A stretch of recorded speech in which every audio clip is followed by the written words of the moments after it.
Bismillahirrahmanirrahim. Assalamualaikum warahmatullahi wabarakatuh. Waalaikumsalam warahmatullahi wabarakatuh. Alhamdulillahirabbil alamin. Bersyukur kita kehadirat Allah yang Maha Kuasa yang telah memberikan rahmat kepada kita semua sehingga kita dapat berkumpul di sekolah yang sama-sama kita cintai. Dan selawat beserta salam tak lupa pula kita hadiahkan kepada Nabi besar kita, yakni Nabi besar Muhammad SAW. Yang terhormat Ibu Kepala SMP 16 Junjung, yang terhormat Ibu calon guru penggerak Ibu Putih Kuslinar SAG, Ibu Sastrawati SPD, dan Ibu Lucy Widya Ardianto MPD. Dan seterusnya kepada Ibu Majelis Guru yang sempat hadir pada siang hari ini. Baiklah, sebelum kita mulai acara penampilan aksi nyata tentang disiplin positif, tentang budaya positif, marilah sama-sama kita dengarkan kata sambutan dari Ibu Kepala Sekolah. Kepada Ibu, disilahkan.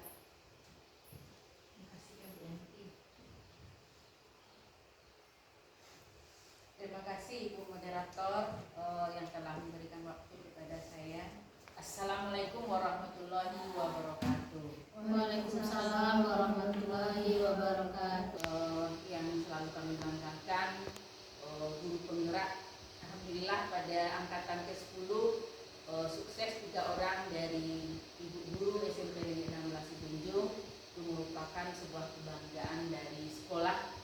Mudah-mudahan guru penggerak bertiga ini akan dapat membawa teman-teman yang lain untuk ikut pada kegiatan berikutnya, sehingga dapat melakukan sebuah perubahan di sekolah SMP 16 Junjung.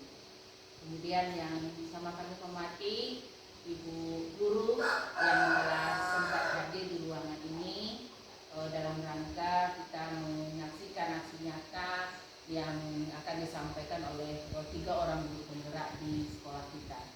Kembali kita selalu bersyukur kepada Allah Subhanahu wa Ta'ala karena izin beliau kita dapat mengikuti acara kita ini yang akan ditampilkan oleh 3 orang guru penggerak.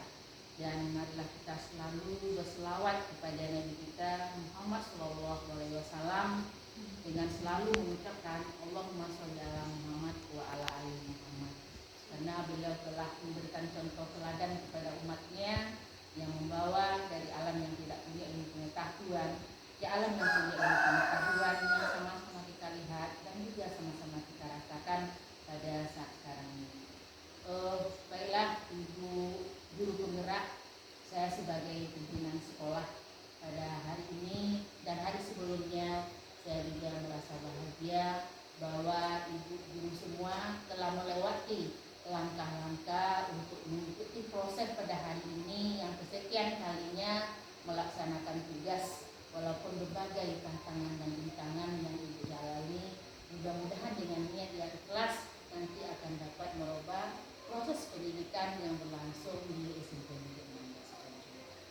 Dan juga besar harapan saya sebagai pimpinan sekolah kepada ibu-ibu yang mengikuti kegiatan ini bersama guru penggerak yang akan mereka tampilkan sebentar lagi, yaitu tentang aksi nyata mereka 3 orangnya yang berjudul dengan budaya positif. Mudah-mudahan apa yang mereka sampaikan nanti akan dapat membawa motivasi bagi diri kita yang belum termasuk guru penggerak, sehingga kita akan melahirkan generasi emas pada tahun berikutnya yang sesuai dengan judul sekolah kita, visi yang kita niatkan membentuk generasi penerus yang bertakwa, beriman, disiplin, dan juga nanti yang berbudaya, yang juga bisa mencintai lingkungan mereka masing-masing, bisa mereka menghadapi tantangan-tantangan yang mereka hadapi untuk masa depan mereka. Pada kesempatan ini, marilah kita lihat penampilan dari masing-masing mereka. Mungkin dari tampilan mereka itu dapat sebuah motivasi bagi guru, bagi ibu-ibu semua yang belum mengikuti kegiatan guru penggerak, yang belum mengikuti seleksi. Mudah-mudahan termotivasi untuk mengikuti kegiatan diri untuk mendaftar sebagai guru penggerak. Saya sebagai kepala sekolah sangat berbahagia sekali kepada guru-guru saya yang ikut bersaing di dalam berbagai untuk mengikuti proses perkembangan zaman dalam teknologi zaman sekarang ini untuk melaksanakan proses pendidikan di sekolah, terutama merupakan tugas tupoksi kita. Jadi pada awal ini saya berharap kepada guru penggerak yang bertiga dari pelajaran dari yang pertemuan pertama nanti sampai pertemuan yang ke-6 bulan, mohon bantuannya kepada rekan-rekan yang lain memberi contoh termasuk dengan visi daripada guru penggerak, bergerak dan menggerakkan membawa teman-teman yang lain untuk melakukan perubahan di sekolah kita. Baiklah, dengan sambutan ini mengucapkan Bismillahirrahmanirrahim. Selamat mengikuti kegiatan hari ini dan selamat kepada guru yang 3 orang yang telah dinyatakan lulus untuk mengikuti proses selama lebih kurang 6 bulan menjadi guru penggerak dan dapat melahirkan semuanya lulus dinyatakan bersertifikat menjadi guru penggerak. Ini yang dapat kami sampaikan. Kami tutup, salah dan janggal mohon maaf, kami tutup dengan wassalamualaikum warahmatullahi wabarakatuh. Waalaikumsalam warahmatullahi wabarakatuh. Terima kasih kita ucapkan kepada Ibu Kepala Sekolah yang telah memberikan kata sambutan.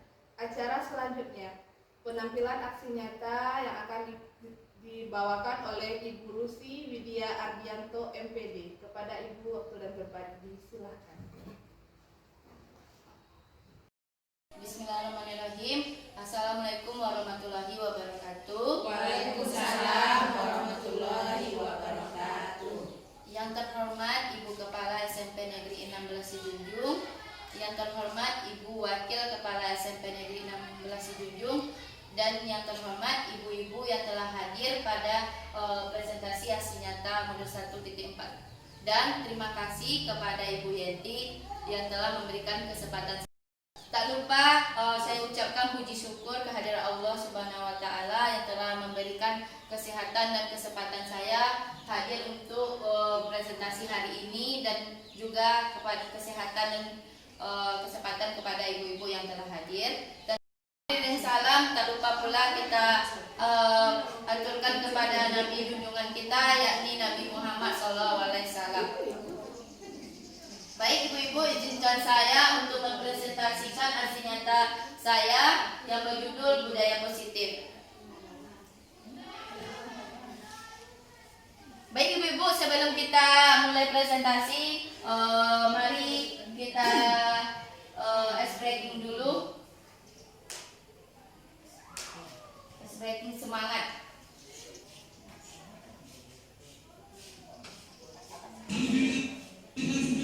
Ayo ibu-ibu, berdiri dulu ibu-ibu.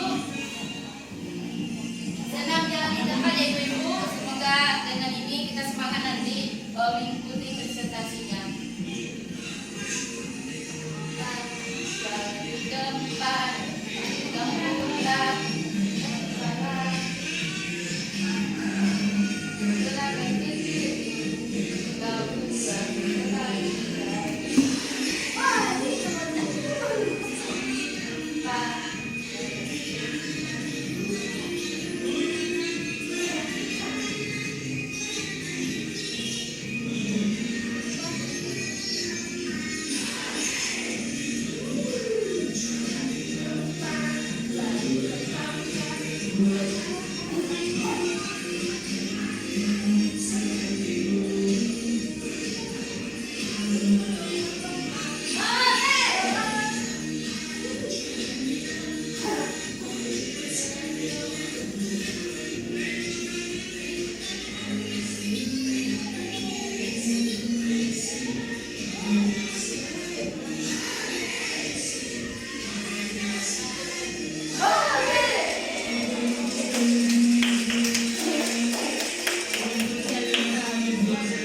hebat, sebagai penyejuk dalam kehausan pelita dalam kegelapan.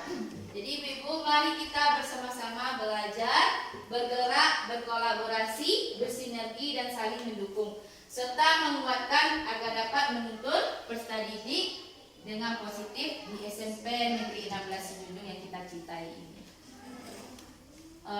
Sebelumnya ibu-ibu, kita harus mengenal kembali filosofi pendidikan menurut Ki Hajar Dewantara.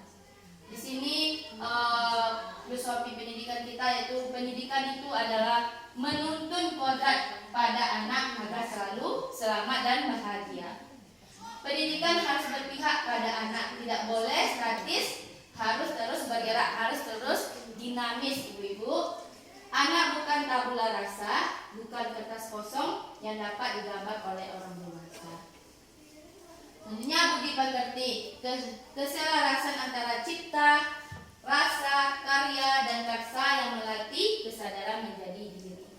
Itulah yang perlu kita ingat kembali ibu-ibu untuk menerapkan budaya positif. Lanjut ibu.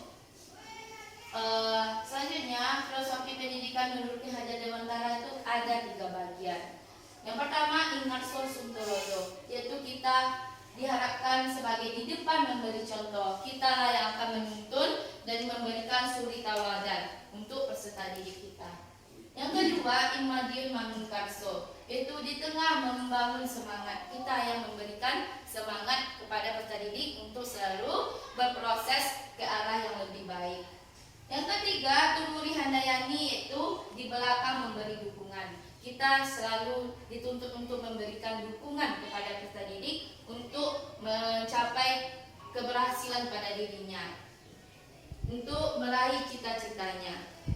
Dengan itu perlu ketiga ini untuk membantu kita menerapkan sebagai pendidik untuk peserta didik yang lebih ke arah yang lebih baik.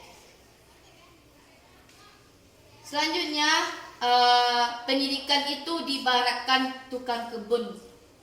Kehidupan dalam menuntun dengan menambahkan garis samar yang menjadi dasar dan fondasi sebagai bakat, minat, dan kemampuan. Di sini kenapa diibaratkan tukang kebun? Karena kita yang akan menerapkan suatu proses. Peserta didik itu diterapkan sebagai benih yang kita menerapkannya sebagai mendidiknya tumbuh menjadi peserta didik yang berkarakter dan meraih bakat dan minat dan kemampuannya. Pendidik dalam menuntun harus mampu berkolaborasi, berefleksi, berkomunikasi, kritis, kreatif, dan inovatif. Semoga kita ibu-ibu bisa menerapkan hal tersebut. Dan selanjutnya, nilai yang harus dimiliki oleh guru. Ini nilai-nilai yang perlu kita ingat lagi, yang perlu kita terapkan, dan semuanya ini sudah kita terapkan pada umumnya ibu-ibu. Berpihak pada murid, yaitu kita mengutamakan kepentingan murid. Yang kedua, refleksi, memaknai pengalaman dan mengupayakan peningkatan dan perbaikan kinerja kita. Yang ketiga, mandiri, semangat belajar sepanjang hayat dan memampukan diri dengan konsisten dan menghadapi perubahan. Yang keempat, kolaboratif, membangun kerjasama dengan berbagai pihak. Yang kelima, inovatif, memunculkan gagasan baru yang tepat guna.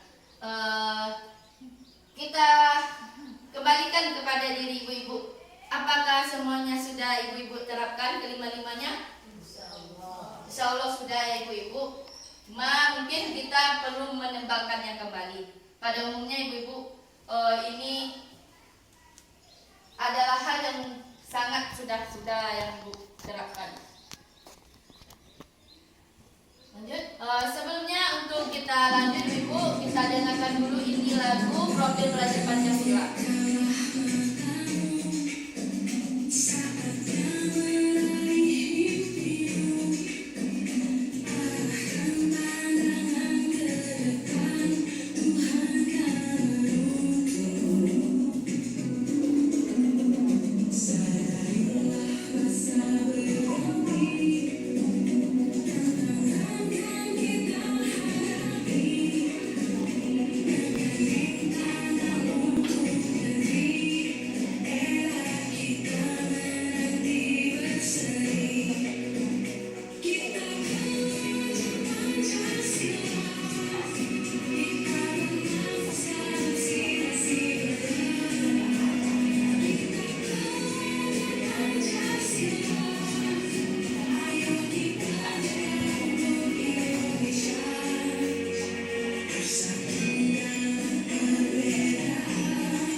profil pelajar Pancasila.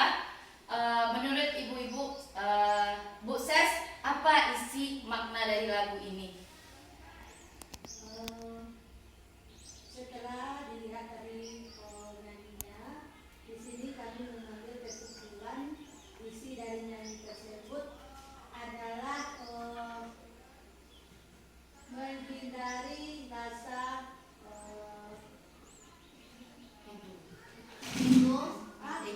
ego ya, menghindari rasa ego orang guru dan muridnya. Karena murid itu adalah seorang yang harus kita hambakan, seorang yang harus kita tuntun, seorang yang kita tebalkan lakunya agar kehidupan mereka bahagia. Terima kasih Bu Putih dan Bu Ses. Oke, kenapa? Sedikit sebenarnya ini lagunya bukan untuk guru tapi untuk pelajar. Ya kan kita pelajar Pancasila. Nah, inilah yang akan kita wujudkan. Ya, sebetulnya dengan nafas inilah yang harus kita wujudkan. Nah, itu sih sebenarnya kenapa lagu ini dibuat. Profil pelajar Pancasila inilah yang akan dijalankan. Berarti harus bernafas dalam sila yang lima. Ya, dalam sila dengan berpegang teguh kepada Pancasila, baik itu dalam kehidupan sehari-harinya, dalam belajarnya, dalam segala halnya harus berpedoman, harus mempedomani sila-sila Pancasila. Ya, berarti nanti lagu inilah yang kita kenalkan ke peserta didik kita saat proses pembelajaran.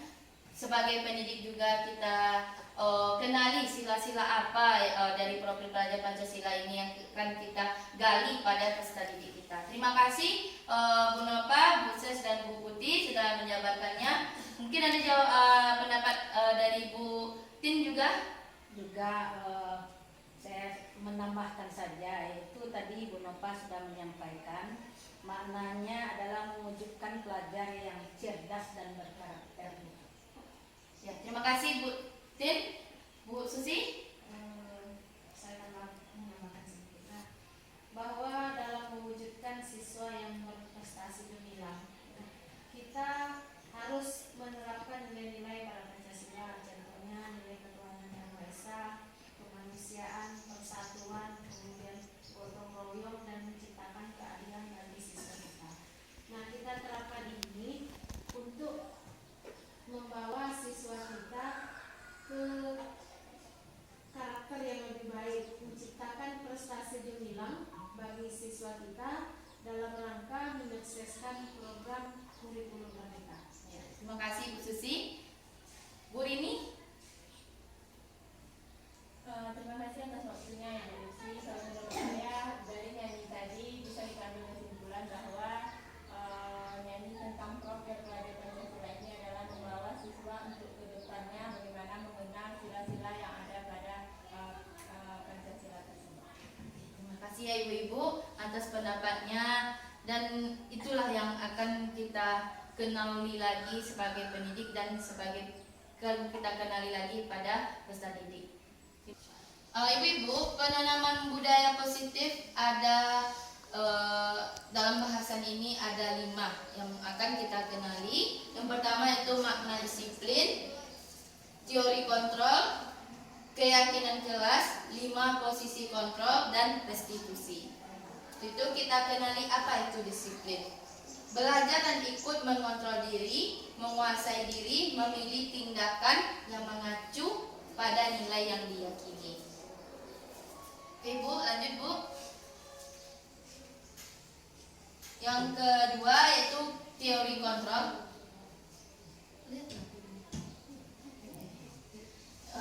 Selanjutnya yaitu teori kontrol ini semua perilaku yang memiliki tujuan, realitas kebutuhan setiap individu berbeda-beda, hanya kita yang dapat mengontrol diri kita. Yang keempat, kolaborasi dan konsensus hanya menciptakan pilihan baru. Yang kelima, model berpikir menang atau menang. Ketiga, yaitu teori motivasi. Diana Bosser menyatakan 3 motivasi perilaku manusia. Yang pertama, menghindari ketidaknyamanan, yaitu hukuman. Yang kedua, mendapatkan imbalan dan penghargaan. Yang ketiga, menjadi orang yang mereka inginkan. Selanjutnya, reward dan punishment. Dampak dari pemberian hukuman dan penghargaan. Dari dampak dari pemberian hukuman dan penghargaan ini ada 5 yang perlu kita hindari. Yang pertama itu ketergantungan dan kehilangan motivasi dalam diri. Yang kedua, tujuan baik dari sebuah perilaku akan hilang. Yang ketiga, kesenjangan dan kecemburuan sosial. Yang keempat, menipiskan kejujuran. Yang kelima, menciptakan persaingan. Kenapa 5 ini merupakan hal yang perlu kita hindari sebagai pendidik ibu-ibu? Yang pertama, Ibu Putih. Menghindari hukuman pemberian hadiah.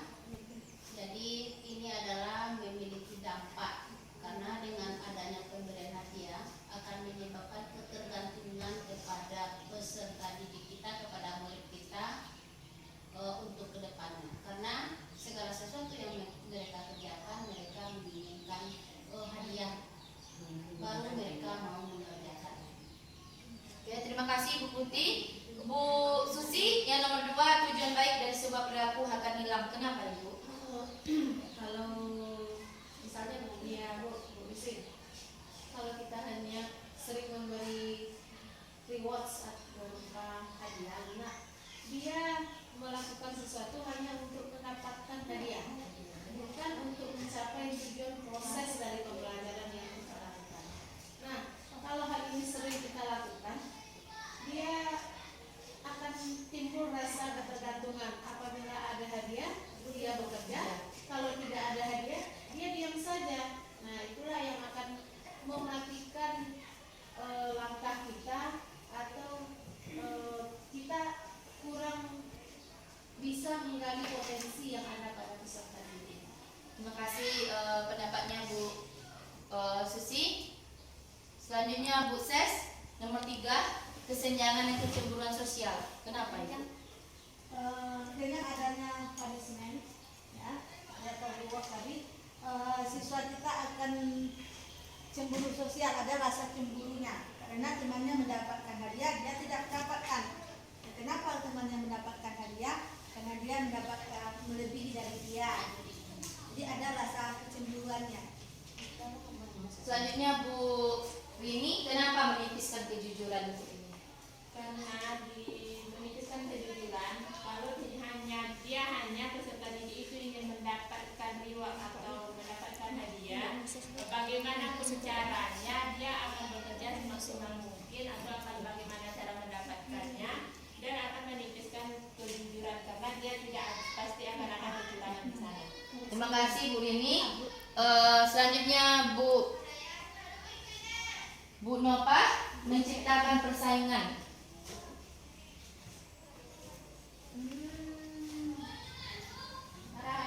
Motivasinya adalah tentang penghargaan atau hukuman. Tentunya mereka yang berkeinginan mendapatkan hadiah akan bersaing. Jadi hal ini tidak akan menyeluruh dan persaingannya akan berdampak. Tujuan utama dari persaingannya adalah hadiah. Jadi persaingan tersebut adalah untuk mendapatkan hadiah. Jadi ada rasa itu di dalam, supaya saya dapat hadiah saya harus begini. Dia akan bersaing dengan orang-orang terdekat atau orang-orang lingkungannya untuk menjadi number one. Terima kasih Bu Nova. Terima kasih Ibu atas pendapatnya. Itulah yang dampak dari pemberian hukuman dan penghargaan yang perlu kita hindari. Selanjutnya Ibu, ini untuk mengenali identitas gagal dan identitas sukses ya Ibu dari pemberian hukuman dan disiplin. Di sini yang pertama, identitas gagal itu dari akibat dari hukuman, yaitu peraturannya adalah kamu harus. Hendaknya ditanyakan kalau konsekuensinya apa peraturannya. Mampukah kamu melakukannya? Terima kasih. Jadi yang perlu kita berikan itu yaitu restitusi. Apa yang kamu yakini? Apa yang bisa kamu lakukan untuk memperbaiki masalah ini? Kita tanyakan pada diri anak tersebut. Dan yang selanjutnya sifat negatif, netral dan positifnya. Awas kamu kalau dilakukan lagi ya, nanti awas kamu. Ini kan menakuti anak. Jadi ada berdampak ke psikis anak. Hendaknya kalau netral, lakukan apa yang saya katakan. Masih juga memberikan kepada anak. Yang positifnya yang perlu kita disiplinkan pada diri anak itu, apakah hal ini yang sesungguhnya ingin kamu lakukan. Jadi kalau hukuman ini modelnya adalah paksaan, sedangkan kalau konsekuensi yaitu stimulus dan respon. Tapi kalau di restitusi itu theory control, yaitu mengontrol anak. Selanjutnya kalau di hukuman itu mendorong menyalahkan diri pada diri anak. Kalau di konsekuensi yaitu mendorong kepatuhan. Kalau di restitusi yaitu mendorong disiplin positif. Itu yang budaya positif itu, ibu-ibu. Selanjutnya konsep diri buruk, yaitu mengonsepkan diri anak itu buruk kalau kita pemberian hukuman. Kalau konsekuensi yaitu konsep dirinya baik. Pada kalau di restitusi itu konsep diri anak itu lebih kuat untuk mendisiplinkan dirinya. Jadi setelah memotivasi dan menanyakan restitusinya, itu menanamkan keyakinan kelas pada peserta didik. Salah satu nilai yang diyakini bersama untuk membangun budaya positif yang melibatkan seluruh anggota kelas. Jadi keyakinan kelas ini melibatkan seluruh anggota kelas yang kita pimpin pada saat proses pembelajaran ibu-ibu. Pertama, hormat. Kami meyakini bahwa sangat penting untuk menghormati semua orang dan barang milik orang lain. Bekerja, kami meyakini bahwa sangat penting untuk mengerjakan segala pekerjaan atau mengikuti kegiatan yang telah ditugaskan. Yang ketiga, diterima dan dimiliki. Kami meyakini bahwa sangat penting untuk merasa diterima pada suatu kelompok dan saling peduli satu dengan yang lainnya. Ibu-ibu, kita untuk mencairkan suasana yang sudah mulai siang ini, kita lakukan lagi ice breaking.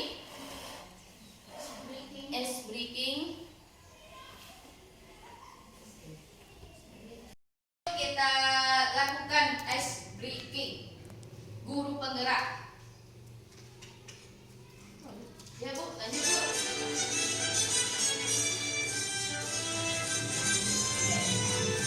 Biar peredaran darahnya lancar.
tapi tergerak menggerakkan Ibu.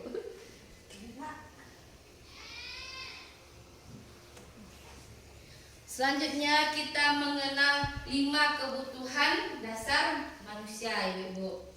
Semua yang kita lakukan adalah usaha terbaik kita untuk mendapatkan apa yang kita inginkan. Ketika kita mendapatkan apa yang kita inginkan, sebetulnya saat itu kita sedang memenuhi satu atau lebih dari satu kebutuhan dasar kita. 5 kebutuhan dasar tersebut, yang pertama bertahan hidup atau survival. Kebutuhan yang bersifat fisiologis untuk bertahan hidup, misalnya di sini bertahan hidup itu kita membutuhkan kesehatan, rumah, makanan, biologis, dan masa aman. Yang kedua, merasa diterima, yaitu love and belonging. Meliputi kebutuhan akan hubungan dan koneksi sosial. Kebutuhan untuk menerima dan menerima, memberi dan menerima kasih sayang, dan kebutuhan untuk merasa menjadi yang diterima. Yang ketiga, kebebasan atau freedom, yaitu menginginkan pilihan. Mereka perlu banyak bergerak, suka mencoba-coba, tidak terlalu terpengaruh orang lain, dan senang mencoba hal baru dan menarik. Itu kita juga membutuhkan kebebasan. Kebutuhan dasar manusia membutuhkan kebebasan dan membutuhkan kesenangan atau fun. Kebutuhan untuk mencari kesenangan, bermain, dan tertawa. Jadi ini dalam proses pembelajaran peserta didik juga membutuhkan kesenangan, itu bermain dan tertawa. Yang kelima yaitu ibu-ibu, penguasaan atau power, keinginan untuk dianggap berharga, bisa membuat perbedaan, bisa membuat pencapaian, kompeten, diakui, dihormati, dan keinginan untuk meninggalkan pengaruh. Jadi itulah 5 yang kita kenali pada diri anak. Itu yang dibutuhkan anak, tidak kita saja yang membutuhkan itu. Jadi, selanjutnya 5 posisi kontrol. 5 posisi kontrol ini ada 5 yang ibu-ibu. Yang pertama yaitu posisi penghukum. Kamu pasti selalu yang terakhir selesai salah. Patuhi aturan saya atau awas. Ini juga pernah kita lakukan, tapi ini perlu kita hindari. Kita kurangi, ibu-ibu. Kedua, pembuat rasa bersalah. Ibu sangat kecewa sekali dengan kamu. Berapa kali bapak harus memberitahu kamu? Ya? Gimana coba kalau orang tua kamu tahu kalau kamu berbuat begini? Pembuat rasa bersalah dan posisi penghukum ini hal yang bersifat ke arah yang lebih negatif, tapi boleh dilakukan karena sesekali kita juga membutuhkannya. Selanjutnya, Bu, yang ketiga yaitu teman. Ayo bantulah demi bapak ya. Ayo ingat tidak bantuin bapak selama ini. Ya sudah, kali ini tidak apa-apa. Nanti ibu bantu bereskan. Keempat, pemantau. Peraturannya apa? Apa yang telah kamu lakukan? Sanksi atau konsekuensinya apa? Yang kelima, manajer. Apa yang kita yakini? Kembali keyakinan kelas. Apakah kamu meyakininya? Jika kamu meyakininya, apakah kamu bersedia memperbaikinya? Jika kamu memperbaiki ini, hal ini menunjukkan apa tentang dirimu? Apa rencananya kamu untuk memperbaiki hal ini? 3 posisi kontrol ini masihnya ke positif, Ibu. Cuma yang teman dan pemantau itu bersifat eksternal, manajer lebih bersifat internal.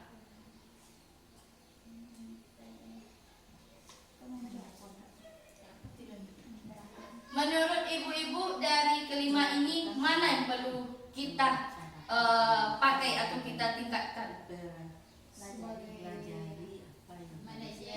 Manajer, pemantau. Sekali-sekali boleh pemantau, tapi yang harus kita terapkan itu memang posisi manajer. Posisi manajer ya Bu Putih. Sekali-sekali boleh pemantau. Ya. Karena itu nomor 4 dan nomor 5 poinnya ya Ibu. Terima kasih pendapatnya Ibu. Selanjutnya Ibu Rasi. Next Bu Rasi. ada motivasi eksternal dan intrinsiknya. Ada identitas gagal dan ada identitas sukses kita sebagai guru untuk menerapkan 5 posisi kontrol tadi, ibu-ibu.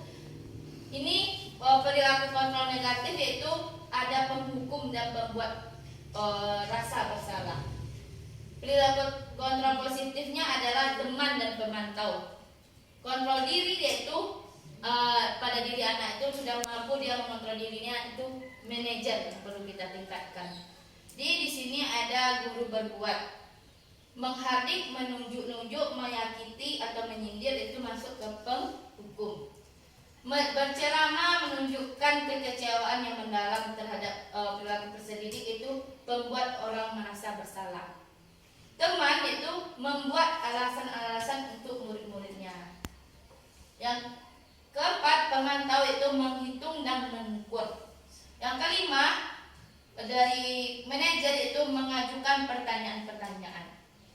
Dari selanjutnya tadi guru berbuat, sekarang guru berkata. Kalau penghukum biasanya kata-katanya merujuk seperti ini, ibu-ibu. Kalau kamu tidak melakukannya, saya akan. Itu termasuk kata-kata penghukum. Kalau kata pembuat orang merasa bersalah ditunjukkan dengan kata kamu sudah mengecewakan ibu atau bapak.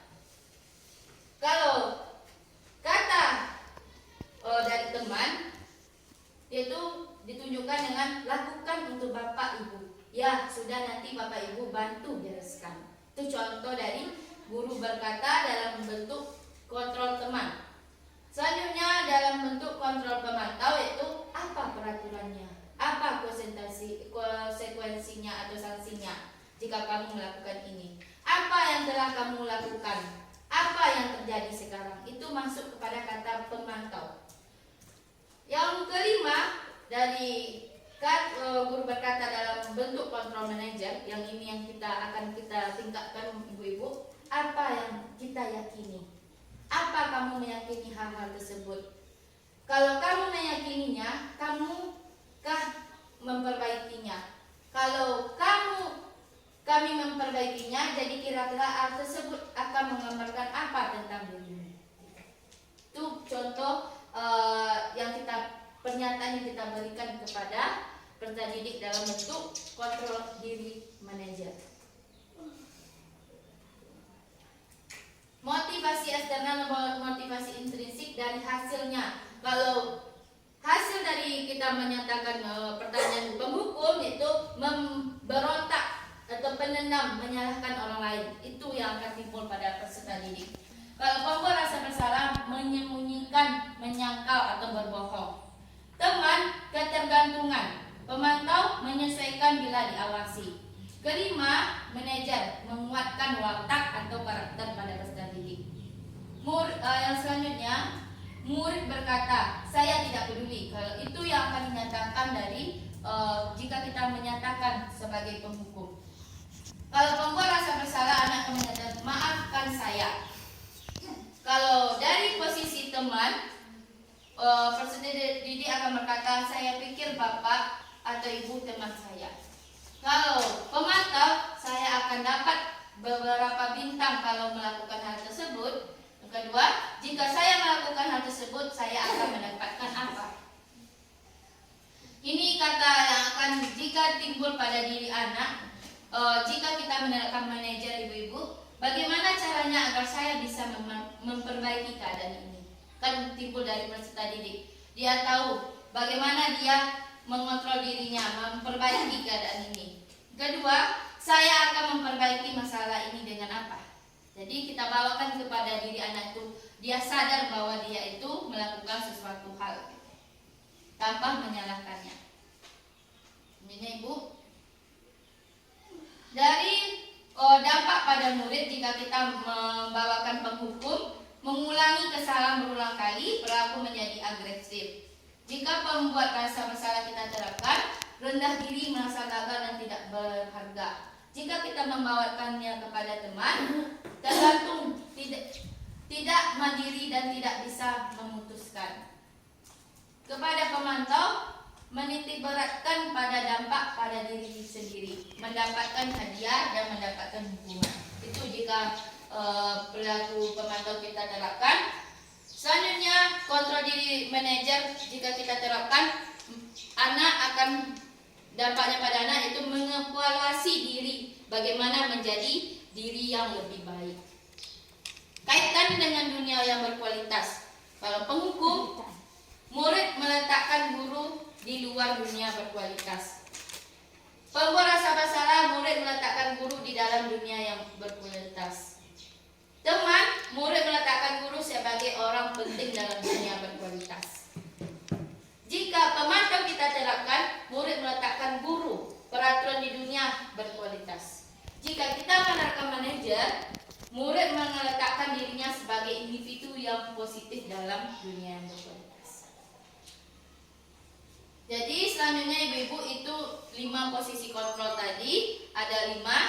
Yang pertama penghukum, yang kedua pembuat rasa bersalah, yang ketiga teman, yang keempat pemantau, yang kelima manajer. Baik ibu-ibu, setelah 5 posisi kontrol kita lanjutkan kepada restitusi. Ini materi terakhirnya ibu. Suatu proses yang dijalani dalam menciptakan kondisi bagi siswa untuk memperbaiki kesalahannya. Jadi di restitusi ini kita akan melakukan suatu proses yang menciptakan kondisi bagi siswa untuk memperbaiki kesalahannya. Lanjut ibu. Jadi untuk mengenal apa itu restitusi, kita kenali ada 7 langkah ibu-ibu. Yang pertama, bukan untuk menembus kesalahan. Kedua, proses refleksi dan pemulihan. Ketiga, tawaran bukan paksaan sehingga siswa bersedia menyelesaikan masalah dan berbuat baik. Yang keempat, menuntun untuk melihat ke dalam diri. Selanjutnya, mencari kebutuhan dasar. Selanjutnya, yaitu mengubah kecenderungan mengomentari orang lain menjadi komentari diri sendiri. Fokus pada karakter bukan tindakan. Menguatkan dan fokus pada solusi. Jadi di sini bukan untuk menembus kesalahan ini. Bagaimana maksudnya Ibu Nova? Dari restitusi ini. Yang mana dulu sih? Yang pertama, bukan untuk menembus kesalahan. Iya, karena di proses restitusi ini kan kita melihat apa nilai-nilai yang diyakini oleh anak, dan kita mengarahkan anak untuk meyakini nilai yang telah diyakininya tersebut. Nah, ini restitusi ini bukan untuk menembus kesalahan, itu maksudnya kita tidak nanti kan ada kesepakatan dengan anak ya, kita tidak untuk menembus kesalahan, tidak untuk mencari-cari kesalahan, tapi kita mencari solusi untuk peningkatan atau untuk pengembangan dirinya pribadinya. Itu ya Ibu, dari maksud dari bukan untuk menembus kesalahan.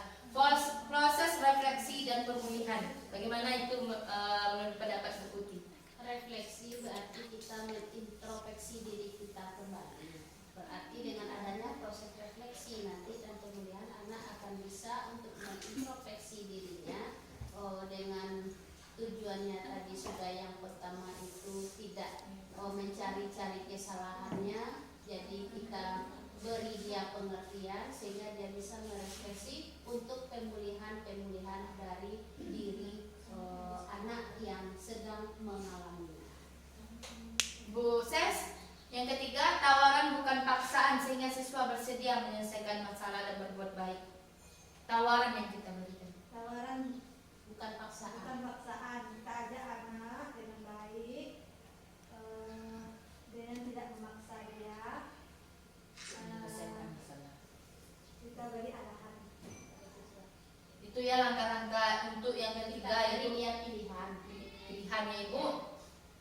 Yang keempat, menuntun untuk melihat ke dalam diri dasar. Maksudnya apa itu Bu Rini?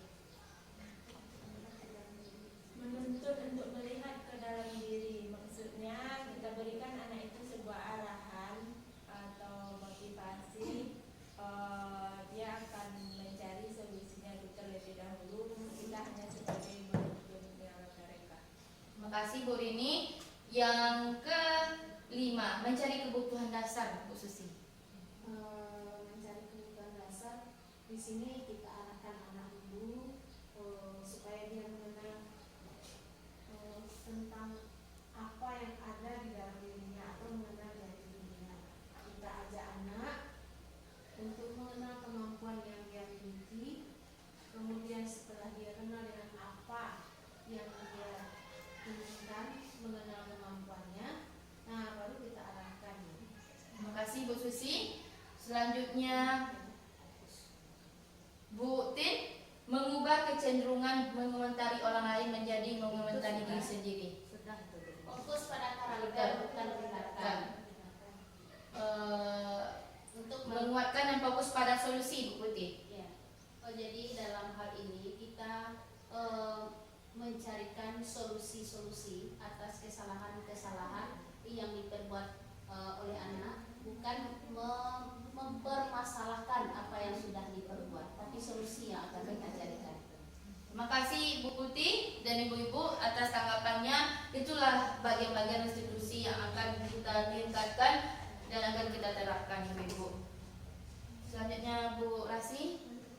Jadi untuk pelaksanaan restitusi itu ada segitiga restitusi dalam kelas akan kita berikan kepada solusi kepada anak nantinya jika mereka membuat suatu kesalahan, Ibu-Ibu. Yang pertama, menstabilkan identitasnya. Yang kedua, validasi tindakan yang salah. Yang ketiga, menanyakan keyakinan pada dirinya. Lanjut Bu Rasi.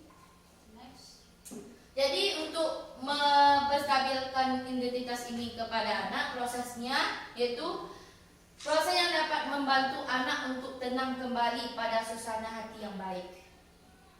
Jangan fokus pada kesalahan anak. Jadi pertanyaannya, ibu tidak akan mencari siapa yang salah, namun mari bersama kita cari solusi dari permasalahan ini. Ibu sangat mengerti sekali keadaanmu saat ini. Kita bisa selesaikan ini. Jadi jika kita menemui suatu anak yang melakukan perbuatan atau tindakan yang salah, jadi kita akan melakukan pertama langkahnya itu menstabilkan identitas. Itu pertanyaan-pertanyaan yang akan kita terapkan. Yang pertama, jangan fokus pada kesalahan anak dan tanyakan, ibu tidak akan mencari siapa yang salah, namun mari bersama kita cari solusi dari permasalahan ini. Ibu sangat mengerti sekali keadaanmu saat ini. Kita bisa selesaikan ini. Itu langkah pertama dalam stabilkan identitas dari segitiga restitusi. Selanjutnya Bu Rasi, yang kedua, yaitu validasi tindakan yang salah. Proses yang dapat membantu anak memahami kebutuhan dasar yang ingin dipenuhi. Jadi yang dari validasi tindakan salah ini, langkah yang dilakukan guru yaitu guru harus mampu memahami alasan dibalik tindakan siswa. Kita dengarkan apa alasan mereka melakukan hal tersebut. Kedua, kamu pasti memiliki alasan melakukan itu. Kita tanyakan itu. Yang ketiga, kamu patut bangga pada diri karena telah melindungi sesuatu yang penting pada diri. Selanjutnya Bu Rasi. Yang ketiga, menanyakan keyakinan. Setelah kita melakukan yang dua tadi, yang terakhir, proses yang dapat membantu anak menghubungkan perilaku dengan nilai yang dipercayainya. Yaitu yang perlu kita tanyakan, apa keyakinan kelas yang kamu yakini? Kamu mau menjadi orang seperti apa? Yang ketiga, apakah kamu mau jadi orang yang sukses? Itu yang perlu kita tanyakan. Keempat, kehidupan seperti apa yang nantinya kamu inginkan? Bawakan mereka ke hal yang mereka cita-citakan. Kelima, apa bayangan kita tentang kelas yang ideal? Itu pertanyaan untuk menanyakan keyakinan. Jadi menstabilkan identitas. Yang kedua, Validasi tindakan yang salah. validasi tindakan yang salah. Yang ketiga, menanyakan keyakinannya. Ibu-ibu, setelah tadi penggambaran ketiga segitiga restitusi ini, yang pertama kan tadi ada menstabilkan identitas. Ini sudah dijabarkan tadi. Pernah nggak ibu-ibu melakukan tahap ini sebelumnya gitu? Menstabilkan identitas ini. Oke. Sudah pernah. Bagaimana langkah yang Ibu lakukan waktu itu, Bu Nova? Ya, misalnya saya pernah menstabilkan identitas ini kan kita tidak fokus pada kesalahannya, Ya. gitu kan? Misalnya pada saat siswa terlambat, nah kita tidak fokus kepada hal terlambatnya, kita tidak fokus ke situ, tapi kita tidak mencari apa sebenarnya penyebab dari keterlambatannya. Nah dari situ nanti kita bisa mencarikan solusi atau kita bisa melihat apa yang bisa dia lakukan untuk mengatasi permasalahannya. Begitu. Itu tahap menstabilkan identitas. Bu Ses pernah melakukan ini sebelumnya, Ibu? Pernah. Bagaimana langkah pertama menstabilkan identitas yang Ibu lakukan waktu itu? Kasusnya seperti apa? Kasusnya terlambat, siswa terlambat masuk ke dalam kelas. Nah, kemudian dipanggil siswa tersebut, diberikan arahan, masukan, dan proses selektif dan restitusi. Bu Putih? Sudah pernah melakukan dan menerapkan untuk menstabilkan identitas. Ini kan kita sebagai seorang guru, fokus kita menstabilkan identitas. Kita seandainya ada permasalahan pada diri anak, kita tidak tanya kesalahannya itu yang akan kita bahas. Akan tetapi yang akan kita bahas itu bagaimana mereka ke depannya mereka bisa untuk menjadi lebih baik. Jadi kita tidak mengulangi apa yang sudah terjadi, menanyakan yang sudah terjadi lagi, tapi untuk perubahan ke depannya. Terima kasih Ibu-ibu, itu bagian dari lagi dulu sih. Ya, Pada Bu. saat menstabilkan identitas, kita harus memperlihatkan empati kita. Kita harus bisa merasakan apa yang anak itu rasakan. Misalnya seperti terlambat kita harus benar-benar mindfulness, kita benar-benar ada dan merasakan apa yang dia rasakan. Nah begitu. Jadi kita meyakinkan bahwa permasalahan ini bisa diselesaikan, permasalahan ini bisa dicarikan solusinya. Nah begitu. Meyakinkan anak bahwa setiap permasalahan, setiap orang ini memiliki permasalahan.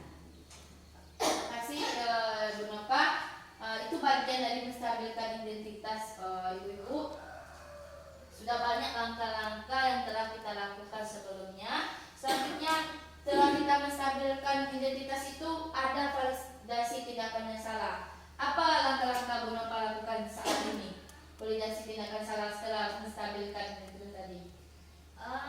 Validasi tindakan bersalah tentunya kita memahami kebutuhan ya. Kita di sini memahami kebutuhan dasar yang ingin dipenuhinya. Kita lihat kira-kira dari permasalahan ini kebutuhan dasar apa yang tidak terpenuhi. Nah begitu. Bu Putih?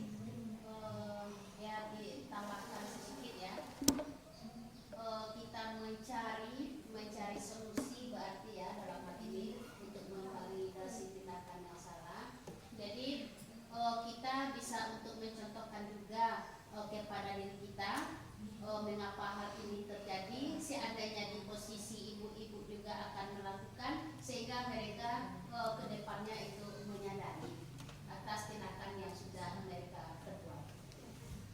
Selanjutnya Ibu, meyakinkan, menanyakan keyakinan.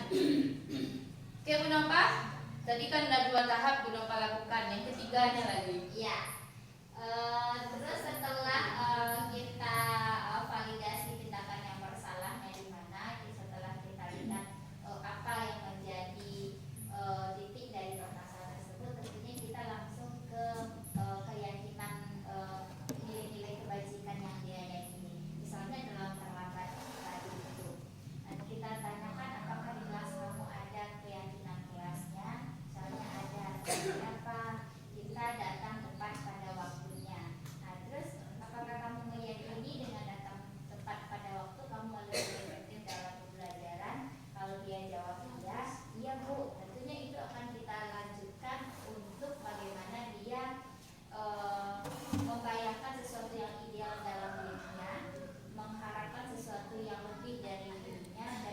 apa yang akan dia lakukan untuk mewujudkan keyakinan tersebut.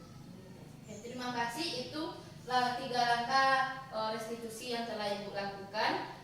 Sangat menarik dan itu mengungkapkan salah satu contoh-contoh yang perlu kita lakukan. Bu Ses, menanyakan keyakinan apa selanjutnya Ibu lakukan dari yang tadi? Keyakinan bahwa apakah siswa tersebut melakukan kesalahan atau tidak. Karena dia sering terlambat masuk ke kelas, apakah keyakinan kelas itu sudah sesuai tidak dengan kegiatan yang dilakukannya. Bu Putih, tahap terakhirnya Bu. Tahap terakhir kita kembali ya, kita kembalikan lagi ke mereka apa-apa yang sudah mereka yakini di kelas mereka itu masing-masing. Kita suruh mengulang, mengevaluasi lagi apakah sudah sesuai dengan apa yang sudah mereka lakukan itu dengan apa yang mereka terapkan pada diri mereka.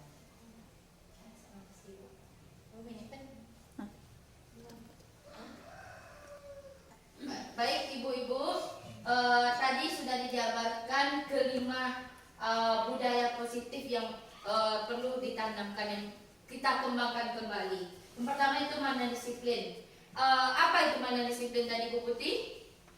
Disiplin kita melakukan sesuatu sesuai pada tempatnya. Jadi disiplin itu adalah budaya yang harus kita terapkan untuk mendisiplinkan diri untuk lebih maju. Ya. Oke, teori kontrol Bu Nova. Teori kontrol ini bagaimana kita menentukan sebuah kontrol dalam diri kita. Ya, kita yang menentukannya. Jadi teori kontrol itu adalah dibawakan ke diri kita untuk pengontrolan diri. Apa hal-hal yang perlu kita kontrol, mana yang negatif atau mana yang positif. Selanjutnya keyakinan kelas. Apa itu keyakinan kelas Bu Ses? Kita membuat sebuah keyakinan di dalam kelas sebelum kita proses pembelajaran. Kita yakinkan dulu kelas kita apa yang harus dibutuhkan. Baik, Bu Rini, apa itu 5 posisi kontrol tadi? 5 posisi kontrol itu ada sebagai penghukum, pembuat rasa bersalah, ada posisi kontrol sebagai teman, ada sebagai pemantau, ada sebagai manajer. Apa yang perlu kita tingkatkan yang paling manajer ya Bu Tin? Dalam Manajer. 5 posisi kontrol. Nah, 5 dari 5 posisi kontrol itu yang paling manajer ya Bu Tin? Oke, makasih Bu Tin. Yang terakhir yaitu restitusi. Apa itu restitusi Bu Susi?